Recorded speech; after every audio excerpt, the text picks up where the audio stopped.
नहीं नहीं, एकादशी है कौन, क्यों इसकी इतनी प्रधानता है, क्यों इसकी पुण्यता है, ऐसा क्या है एकादशी में जो इसकी पुण्यता मानी जाए? कौन है ये जो भगवान नारायण तक एकादशी का व्रत करते हैं?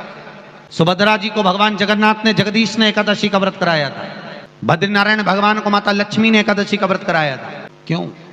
चंद्रायण एकादशी व्रत की माता। एकादशी है कौन? तो कहा जिसको व्रत करने पर भगवान नारायण भी जिसका व्रत करते हो, भगवान माता लक्ष्मी जिसका व्रत करती हो, वो एकादशी है कौन? तो शास्त्र वर्णन करता है महाराज, स्कंद पुराण का सुंदर चातुर्मास खंड के अंतर्गत वर्णन आया है महाराज। एक बार भगवान विष्णु आनंद में विराजमान थे, पद्मावती और माता लक्ष्मी दोनों उनके पास में विराजी हुई थी। भगवान लक्ष्मी और पद्मावती दोनों बैठी हैं, एक सिर के पास, एक चरण के पास। कुछ समय बाद वहीं पर ब्रह्मदेव का आगमन हुआ और ब्रह्मा जी आगमन पाकर भगवान नारायण पद्मावती से लगकर उठे और उठकर लक्ष्मी की ओर झुके।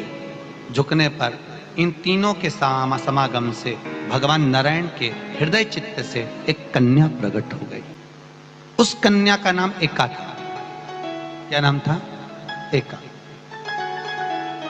अब 10 उसके गुण इतने प्रबल थे, वो 10 गुण उसके बड़े प्रबल थे कि वो एका जिसको निहारती थी उसको संपदावान बना देती थी,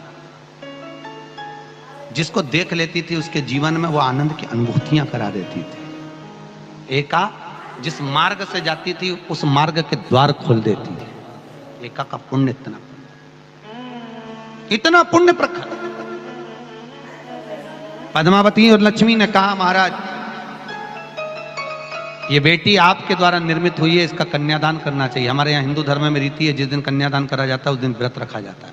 अब आजकल रखते कि नहीं रखते मालूम नहीं, और कन्यादान करते समय व्रत रखा जाता है। व्रत रखना, एका का कन्यादान करना है। भगवान बोले कन्यादान करें, किसको दें?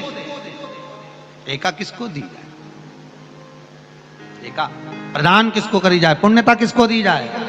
भगवान नारायण ने उसी समय लक्ष्मी और पद्मा से पूछा, तुम एकादशी के दिन जब आप जल शंकर को चढ़ाने तो रोज ही जाते, जब एकादशी का दिन रहे और शंकर जी के मंदिर में आप जल समर्पित करें तो 3 बार मुख से स्वधा स्वधा स्वधा या स्वधा स्तोत्र का पाठ, जिसमें 12 श्लोक। 2-4 हैं, पैसा तो आ रहा है पर घर में टिक नहीं रहा। डॉक्टर में, पुलिस में, एक्सीडेंट आदि में, कहीं गलत जगह पर, व्यसन में अगर पैसा जा रहा है, जुए में, मांसाहार, मदिरा पान, या कहीं आया पैसा, पैसा आने में कमी नहीं, आ रहा है पर टिक नहीं रहा, रुक नहीं रहा। कोई मांगने आ गया, दे दिया, फिर वहां से अपने पास नहीं आ रहा, अपन कह रहे हैं भैया हमारा पैसा लौटा दो, नहीं आ रहा। तो महाराज शिव महापुराण की कथा कहती है एकादशी के दिन गंगा के जल में मात्र 7 बेलपत्री डालकर जो नंदीश्वर भगवान अर्थात जो शंकर जी के शिवलिंग के सामने नंदी होता है, उस नंदी के चरण पर गंगा का जल चढ़ाकर बेलपत्री शिव पर समर्पित कर देता है, उसके घर में रुपया रुकना चालू हो जाता है। फिर वो गलत जगह पर नहीं जाता, गलत स्थान पर वो धन जाएगा ही नहीं।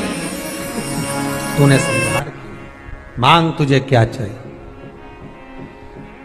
एकादशी ने भगवान विष्णु से कहा, नाथ प्रभु वर दे दो, मृत्यु लोक में जो मनुष्य मेरा व्रत करेगा, चाहे जलचर, थलचर, वायुचर या सांसारिक मनुष्य, मेरा अगर एकादशी का व्रत करेगा, प्रभु उसके यहाँ धन धान्य वैभव सुख संपदा बढ़ेगी और उस जीवात्मा को नरक नहीं भोगना पड़ेगा, सीधे वैकुंठ का उसको वास मिलेगा।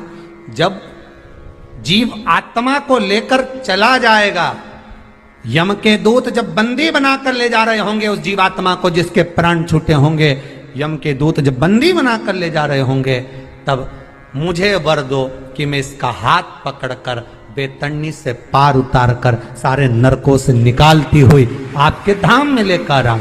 भगवान ने वर दे दिया, तथास्तु। हे एकादशी सुनो, मृत्यु लोक का मनुष्य अन्न का त्याग कर कर, क्योंकि अन्न में एकादशी के दिन पाप पुरुष रहता है, अन्न का त्याग कर कर एकादशी के दिन जो मनुष्य तुम्हारा व्रत धारण करेगा, उस व्रत को करेगा और उस व्रत को धारण करेगा, उसकी मनोकामना पूर्ण होकर वो मेरे ही धाम को जाएगा।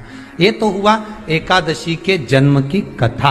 एकादशी के दिन गंगा के जल में मात्र 7 बेलपत्री डालकर जो नंदीश्वर भगवान अर्थात जो शंकर जी के शिवलिंग के सामने नंदी होता है, उस नंदी के चरण पर गंगा का जल चढ़ाकर बेलपत्री शिव पर समर्पित कर देता है, उसके घर में रुपया रुकना चालू हो जाता है। फिर वो गलत जगह पर नहीं जाता, गलत स्थान पर वो धन जाएगा ही नहीं। बेटा अगर व्यसन में पड़ा हुआ है, मदिरा पान में पड़ा हुआ है, मांसाहार में, जुए आदि में जा रहा है, तुम्हें लग रहा है कि मेरा बेटा गलत मार्ग पर जा रहा है, ये मित्र दोस्ती गलत हो रही है, वो सही जगह पर आ जाए। करना है एकादशी।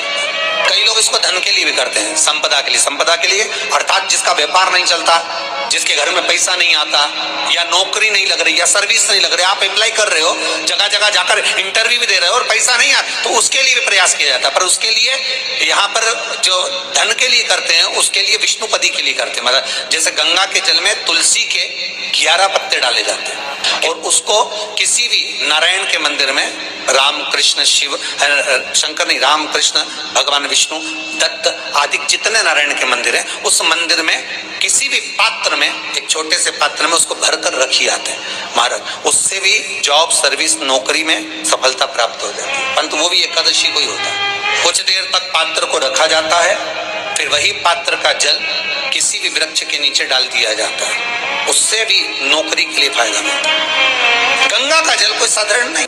दशमी, एकादशी और द्वादशी, इन 3 तिथियों पर एक रोटी में थोड़ा सा मीठा रखकर सोमक पितृ का नाम लेकर यदि गाय को खिला दिया जाता है, तो अगर कोई पूर्वज प्रेत योनि में भी पड़ा हुआ होता है, भटक रहा होता है, जिसको पिंड नहीं मिला, जो अचानक मर गया होता है, अधोगति में चले गया होता है, उस जीव की मुक्ति दशमी, एकादशी और द्वादशी, ये 3 दिन सोमक पितृ का नाम लेकर रोटी में, पूड़ी में मीठा रखकर अगर गाय को खिला दिया जाता है ये 3 दिन तक, तो वो पितृ कभी भटकते नहीं है, उनको मुक्ति प्राप्त हो जाती है मोक्ष में।